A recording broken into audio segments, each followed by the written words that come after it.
Hello guys, welcome back to my channel. आज की video में मैं आपसे शेयर करूंगा जूनियर असिस्टेंट कम टाइपिस्ट और स्टेनोग्राफर की न्यू वैकेंसी कौन से डिपार्टमेंट में।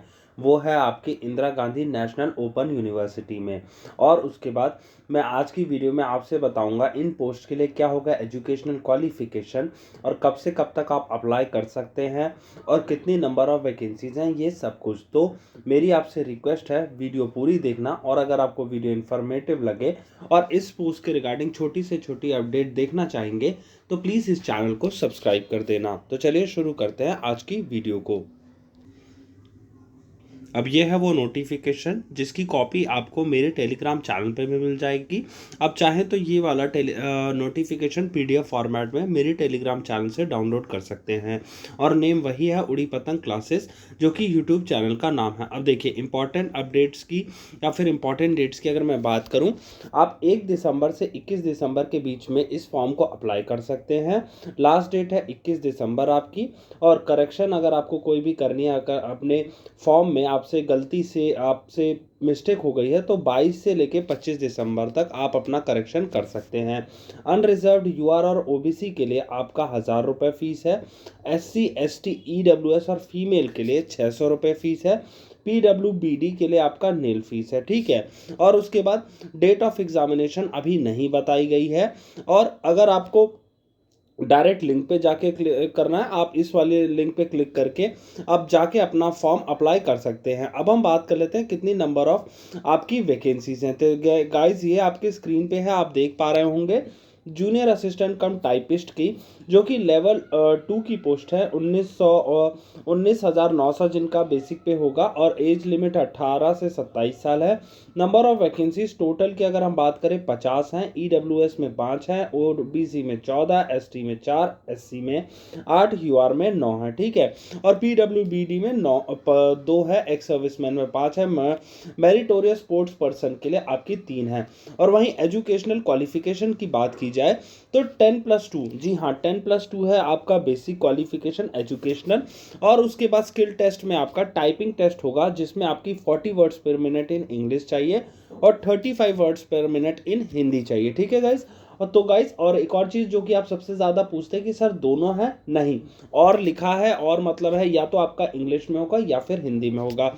और उसके बाद अगर हम स्टेनोग्राफर की बात करें तो वो लेवल 4 की पोस्ट है, जिसका 25,500 बेसिक है। एज लिमिट वही 18 से 30 है, इनकी 27 की जगह 30 है, ठीक है, ये याद रखना। और नेक्स्ट आपका टोटल नंबर ऑफ वैकेंसीज की अगर हम बात करें, इसमें 52 हैं।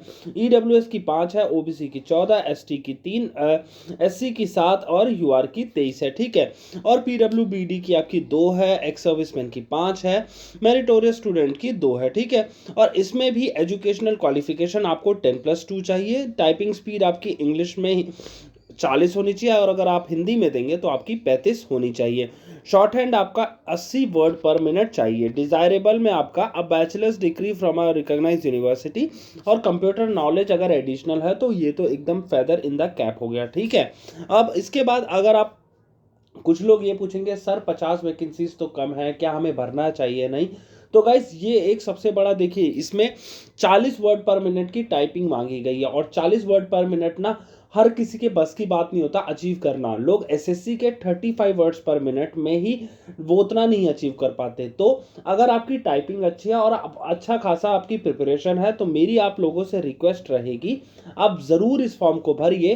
क्योंकि 50 को मत देखिए, आपको ये देखिए इस कैटेगरी में से एक ही वैकेंसी आपकी, अगर आप चाहे यूआर को बिलोंग करते हैं, एससी एसटी ओबीसी या ईडब्ल्यूएस, इसमें से कोई एक ही तो वैकेंसी चाहिए आपको, 50 थोड़ी चाहिए। और सेम विद स्टेनोग्राफर है, 52 वैकेंसी थोड़ी चाहिए आपको, आपको तो एक ही वैकेंसी चाहिए ना। अब उसके बाद ये नेशनैलिटी है, एज रिलैक्सेशन का वही बात है कि अगर आप कोई स्पेसिफिक कैटेगरी को बिलोंग करते हो तो आपको एज रिलैक्सेशन मिल गई है, जो कि एससी के लिए 5 है, ओबीसी के लिए 3 है, पीडब्ल्यूबीडी के लिए 10 है, पीडब्ल्यूबीडी ओबीसी एनसीएल 13 है, पीडब्ल्यूबीडी एससी एसटी के लिए 15 साल है, ठीक है। एक्स सर्विसमैन के लिए period of military service plus 3 years है। और आपका डिसेबल्ड डिफेंस पर्सनल के लिए 45 है। फिर उसके बाद so on and so fourth है। और उसके बाद देखिए ये इंपॉर्टेंट है, जो कि कई लोग पूछते हैं कि सर मेरा इस टाइम का सर्टिफिकेट है, इस टाइम तक मैं क्या एलिजिबल हूँ नहीं, तो उसको भी क्लियर कर दिया गया है इस नोटिफिकेशन में, जिसमें बताया गया है कि crucial date for claim of SC ST OBC NCL EWS PW and BD status or any other benefit with fees concession reservation age relaxation etc where not specified otherwise will be the closing date for receipt of online application 21/12/2023। मतलब क्या है, 21/12/2023 तक का आपका अगर certificate होगा जिसमें आप एज रिलैक्सेशन रिजर्वेशन क्लेम करना चाहते हैं, तो उसी तक का इंपॉर्टेंट डेट मानी जाएगी, जो कि 21/12/2023 है। ठीक है गाइस, हो गया क्लियर। और उसके बाद इसका लिंक आपको मेरे टेलीग्राम चैनल पे मिल जाएगा, वहां से जाके अप्लाई कर देना। अब उसके बाद नेक्स्ट जो कि इंपॉर्टेंट है आपका है कि टीयर 1 या फिर स्कीम ऑफ एग्जामिनेशन क्या होगा। देखिए, स्कीम ऑफ एग्जामिनेशन होगा आपका कंप्यूटर बेस्ड टेस्ट होगा, जो कि बाइलिंगुअल होगा, हिंदी और इंग्लिश होगा। हिंदी या फिर इंग्लिश, मतलब दोनों में क्वेश्चंस आएंगे। ठीक है, form by NTA on the basis of CBT the merit list will be prepared keeping the number of candidates to be qualified as 10 times. मतलब क्या है, नंबर ऑफ कैंडिडेट्स क्वालिफाइड जो किए जाएंगे वो 50 का 10 टाइम्स 500 होता है, अगर आप अपने टाइपिंग के लिए बात कर रहे हैं तो। नेक्स्ट आपका टीयर 2 में आपका will have to undergo skill typing test which will be of English और Hindi and will be qualifying in nature. मतलब क्या है, स्किल टेस्ट के मार्क्स नहीं है आपके, स्किल टेस्ट सिर्फ एक क्वालिफाइंग नेचर का है। और उसके बाद टीयर 2 का अगर हम बात करें आपका स्टेनोग्राफर का, the candidate qualified in CBT will have to undergo skill test. उनका वही उनको स्टेनोग्राफर के साथ साथ आपको टाइपिंग का भी देना होगा, और टाइपिंग इंग्लिश या हिंदी में देना होगा। और स्टेनोग्राफर का 80 वर्ड्स पर मिनट है ही, मैंने ऑलरेडी आपको बता दिया है। नेक्स्ट सिलेबस फॉर एग्जामिनेशन का देखिए, सेक्शन 1 का मैथमेटिक्स है, 30 मार्क्स का आपका होगा। सेक्शन 2 आपका रीजनिंग और जनरल इंटेलिजेंस 30 मार्क्स का होगा। सेक्शन 3 इंग्लिश या फिर हिंदी होगा और 30 मार्क्स का होगा। जनरल अवेयरनेस 30 मार्क्स का होगा। कंप्यूटर मॉड्यूल आपका 30 मार्क्स का होगा। सेक्शन 5 टोटल बेसिक 5 सेक्शंस आएंगे 150 मार्क्स के, और इसमें सब्जेक्ट मैंने बता दिया आपको। ठीक है, और एक कंबाइंड होगा जैट और या फिर जूनियर असिस्टेंट कम टाइपिस्ट और स्टेनोग्राफर के लिए।